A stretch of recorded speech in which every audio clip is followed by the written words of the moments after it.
స్థితిలో మృతి చెందిన రాధా గాయత్రి తల్లిదండ్రులు విశాఖలో హోంమంత్రి అనితను కలిశారు. తన కూతురు మరణం, అల్లుడు శ్రీచరణ్ ప్రవర్తనపై ఉన్న అనుమానాలను హోంమంత్రికి వివరించే రాష్ట్ర ప్రభుత్వ సహాయాన్ని కోరారు.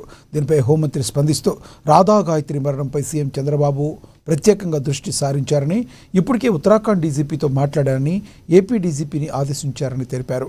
బాధితులకు రాష్ట్ర ప్రభుత్వం నుంచి పూర్తి సహాయ సహకారాలు అందిస్తామని భరోసా ఇచ్చారు.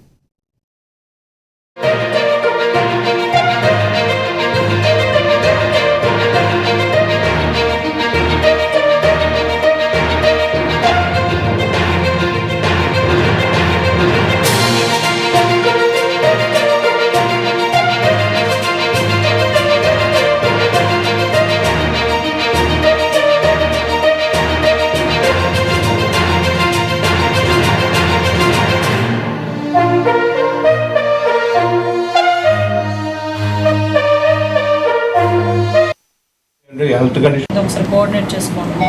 డెఫినెట్గా అక్కడ ముసిరి పోలీస్ డిపార్ట్మెంట్ వాళ్ళతో కూడా మాట్లాడండి. అంటే ఇక్కడ కంప్లీట్గా లీలా ప్రశాంతి వాళ్ళతో కోఆర్డినేట్ చేసుకుంటున్నారు. ఎక్కడ కూడా ఇబ్బంది లేకుండా చూడాలి అనుకుంటున్నాను. కాకపోతే విషయం ఏంటంటే కేసు అక్కడ ఫైల్ అయింది, అక్కడ ఇష్యూ అక్కడ జరిగింది, కేసు అక్కడ ఫైల్ అయింది. సో అందువల్ల ఏంటంటే కావాల్సిన సపోర్ట్ అంతా ఇవ్వండి అని చాలా క్లియర్గా చెప్పారు.